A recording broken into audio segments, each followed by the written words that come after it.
Yan mga idol, 2024 new FKM motorcycle Venture ADB 180.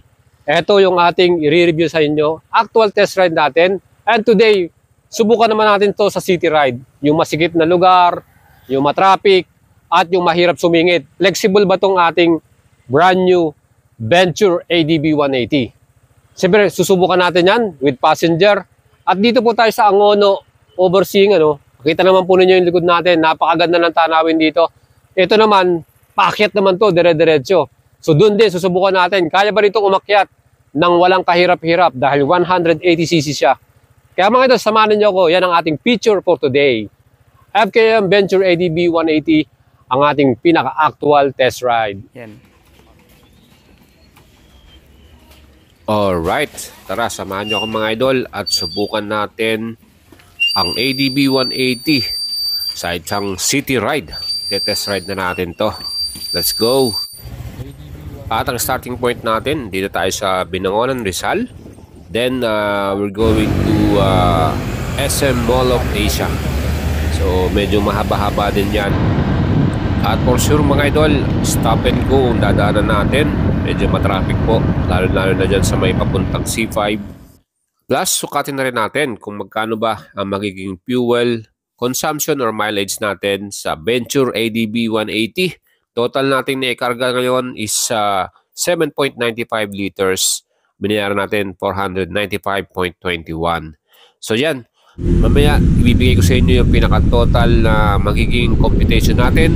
And dito tayo ngayon sa isang city ride. I-enjoy muna natin. Pero yun nga, dahil medyo matraffic sa lugar na to, along floodway tayo dumaan at stop and go ang mga takbuhan natin. Sigurado po na bababa yung ating consumption or fuel mileage. Eto nga, medyo masikip talaga dito at advice ko lang sa mga idol natin, lalo na sa mga first timer, mga unang bibili ng motor. At kung gusto nyo itong ADB 180, kung first time niyo, advice ko na medyo mag-practice muna at gamayin muna to. Lalo na kung mga city ride, kasi syempre may kataasan din ang upuan ng Venture ADB 180. 5'6 ako mga idol and 790mm po ang pinakasukat ng seat height nito. Pero yun nga, dahil dun sa kanyang pinaka-rider side na medyo maumbok yung upuan, itingkayad tayo dito sa motor na to. And pag tumigil ka, talagang aalalayan mo rin para hindi ka magkaroon ng error o maaksidente. Siyempre talagang titingkayad ka mahirap din talagang imaniobra. So yan mga idol, dito sa isang city ride natin, marami talaga tayong magiging stop and go dito.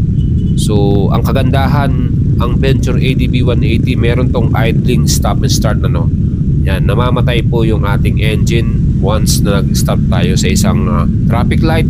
Makakatulong yan na mabawasan yung konsumo natin sa isang fuel consumption, dahil na rin siyempre naka-engine off yung ating makina. So mga idol, yan, pagka gusto mo nang tumakbo, i-throttle mo lang and then yan, sisibat na ulit tayo. And pinaka main agenda natin, dahil kaya tayo nag-city ride, para ipakita sa inyo mga idol itong handling ng ADB 180 na to. So far, okay po pagdating sa pagliko, sa pagsingit natin, and yung busina natin, yan po yung stock natin na tunog. So kailangan alalay ka din sa pagbusina para marinig ka rin ng mga kasabayan mo. At kung meron man tayong mga bystander, yung mga naglalakad sa gilid, pwede natin silang mabigyan ng warning So far, ang mga idols natin, ang Venture ADB 180, kung gusto mo ng power gusto mo ng power sa makina, talagang ibibigay sa iyo dito. So itong model na to mga idols, perfecto sa mga naghahanap ng more power para sa isang motor, and mas extreme din, or mas gusto mo ng another adventure off-ride. Siyempre ito naman, kahit malayuan, talagang hindi ka papahiya rito. Talagang malakas yung makina mga idol. Yun yung gusto ko rito, especially yung torque nya. Ang lakas po ng kanyang arangkada, kaya kung gusto mong overtake, ay talagang makaka-overtake ka kagad. Even kahit meron ka sigurong passenger, walang problema dito mga idol. So ito rin ang naging napansin ko dito. Talagang yun yung magiging special benefits mo pag ito binili mong model na motor. Yung arangkada niya, yung power, ang lakas. So paulit-ulit tayo nagsasabi sa ating mga idol dito kasi lagi nilang sinusukat yung fuel consumption. Siguro kung fuel consumption yung hanap mo, doon ka sa mas mababang displacement. Yun yung masasabi sa inyo. Pero kung kayo naman po ay naghahanap ng power ng arangkada sa isang scooter na adventure ang category, ito naman ang may recommend ako sa inyo. Talagang totally mapapawaw ka dito. So yun mga idols, yung ating personal information na gusto nating ipahatid sa inyo. Again mga idols, nandito tayo sa may Floodway Avenue. Dito po yan papuntang labas ito, Pasig City. So talagang marami tayong nakakasabay ng mga riders na kahit anong oras pa to, maga pa lang So yun, mamaya try natin to sa bandang EDSA. Subukan natin sa may Ortigas Avenue. At yung handling ba niya, yung agility nito, kayang-kaya ba nitong maipagsabayan sa singitan? Siyempre naman, malakas yung kanang arangkada So yun yung ating naasahan dito. And mga idol, ito ang ating Venture ADB 180. Kung gusto nyo bumili nito, ang SRP nito ay 168,000 pesos. And siyempre may additional pa tayong LTO 3 years, pwedeng 3,000, depende po sa mga dealer na inyong pupuntahan.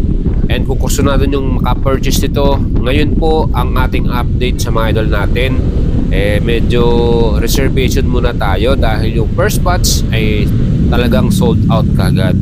So medyo madami-dami rin yung first batch na nirelease ng FKM Motorcycle Philippines at yun po ay talagang bumenta at marami pong bumili nito. So shoutout po sa mga meron ng may mga ganitong adventure scooter.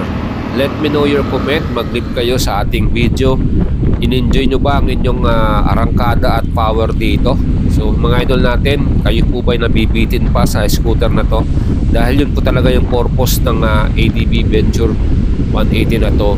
Kung hanap mo ay total satisfaction about the new scooter, malakas na makina, ito po ang bagay sa inyo mga idol. At kung gusto nyo bilhin ito ng via financing, meron po tayong small competition. Ang minimum down payment 54,300. So yung ating loanable amount dyan ay 126,700 pesos. Babayaran nyo yan in 1 year, 14,010 pesos per month. 18 months, 10,558 per month. At 24 months, 8,658 per month. Andito na po tayo sa may bandang EDSA. So Mandaluyong area na to. Papasok na tayo ng Guadalupe. Mga idols, talagang ang sarap niyang gamitin and comfortable yung upuan natin. Hindi tayo tagtag.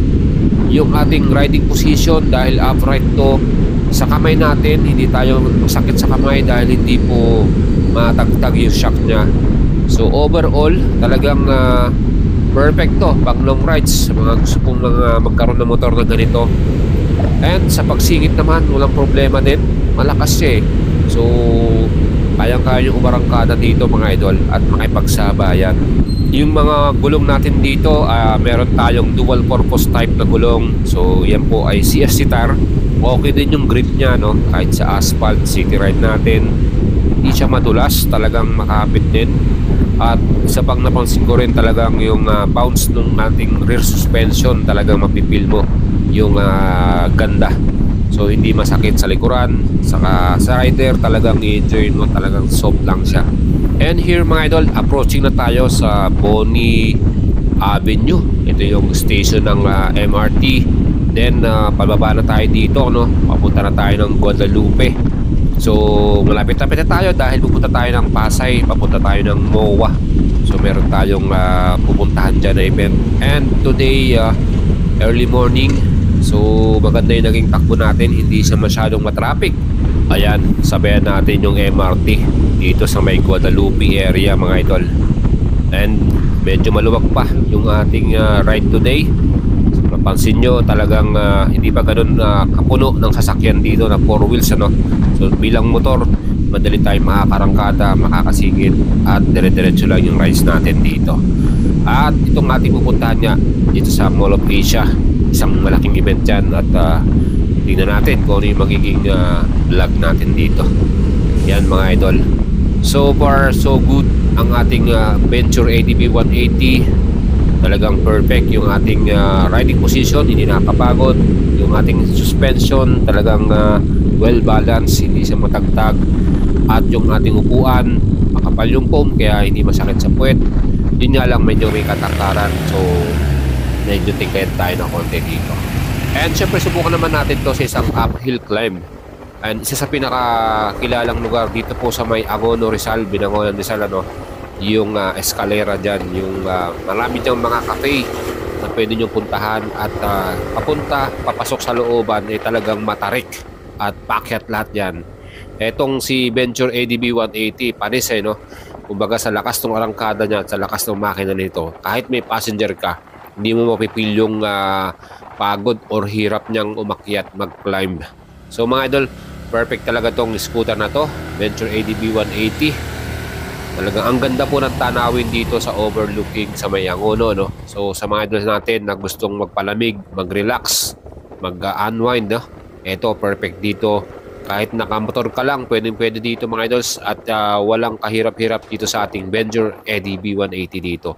Kahit siguro Baguio City man yan, akatin natin, mayroon kang passenger o OBR, sulit na sulit yung magiging rides mo dito. At mga idol, dahil maporma yung ating Venture ADB 180, kita naman yung front headlight niyan, naka full LED kanyang ilaw, harap at likuran, talagang quality, no? At syempre talagang takaw pansin ang ating makina, 180cc, merong max power 18.2 HP at 17 Newton meters of torque, plus meron tayong 7-inch na full color TFT display natin, fully digital yan. At syempre yung ating iba pang mga features dito, phone mirroring, meron din tong built-in camera sa front. Eto mga idols, ang ating naging final na takbuhan at ride, city ride plus uphill climb. Yan, nagpagasolina na tayo last, papultak muna tayo para makita natin yung ating fuel consumption para sa ating naging vlog today. At ito nga ang ating naging final. So pinultak natin to at ang ating naging consumption ay total na 2 liters. So yan po yung ating naging full consumption para dito. So nag-start tayo sa odometer na 433, natapos yung ating ride na 494, so 61 km ang ating naging total distance. At ang ating naging total fuel liters na consume natin is 2.1 liters at ang ating naging verdict dito 28 km per liter. Stop and go yan, city ride at uphill climb na rin natin. That's it mga idols. Overall city ride talagang na-enjoy natin. Hindi siya mahirap gamitin, easy to handle at panalo talaga ang ating power dito. Kung naghahanap ka ng scooter na malakas ang performance at talagang pwede kang umarangkada, ito po ang bagay sa inyo mga idols. Venture ADB 180. Ride safe po sa inyo and ciao!